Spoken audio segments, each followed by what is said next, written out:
তামাৰহাটত মুখ্যমন্ত্ৰীৰ অভিলাষী আঁচনি অসম দৰ্শনৰ কেইবাটাও আঁচনিৰ আধাৰশিলা স্থাপন। অক্সিগুৰি গাঁও পঞ্চায়তত 10টা আৰু তামাৰহাট গাঁও পঞ্চায়তত 6টা আঁচনিৰ আধাৰশিলা স্থাপন। তামাৰহাটৰ অঞ্চলৰ মুঠ 16টা আঁচনিৰ আধাৰশিলা স্থাপন কৰা গোলকগঞ্জ সমষ্টিৰ প্ৰাক্তন বিধায়ক অশ্বিনী ৰায় চৰকাৰে। অঞ্চলটোৰ বিভিন্ন নামঘৰ আৰু মন্দিৰত মুখ্যমন্ত্ৰীৰ অভিলাষী আঁচনি অসম দৰ্শনৰ কামসমূহৰ আধাৰশিলা স্থাপন কৰে প্ৰাক্তন বিধায়কগৰাকী। মুখ্যমন্ত্ৰীয়ে অভিলাষী আঁচনি অসম দৰ্শনৰ জৰিয়তে অসমৰ ভাষা সংস্কৃতি ৰক্ষা কৰি জনজাগৰণৰ আৰম্ভ কৰিছে বুলি প্ৰাক্তন বিধায়ক অশ্বিনী ৰায় চৰকাৰে জানিবলৈ দিয়ে।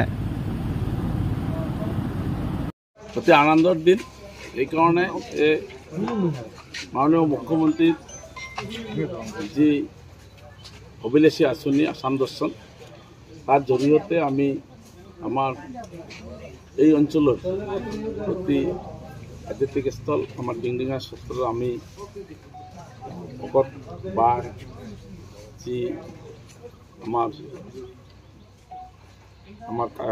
কাৰ্যসূচী আছিল, এই কাৰ্যসূচী আমাৰ আধাৰশিলা স্থাপন কৰিছোঁ। আৰু ইয়াৰ লগে লগে এই অঞ্চলৰ প্ৰায় অক্সিগুৰিত 10টা নামঘৰ মন্দিৰত আমাৰ অসম দৰ্শনৰ কাম আজি আধাৰশিলা স্থাপন হ'ব।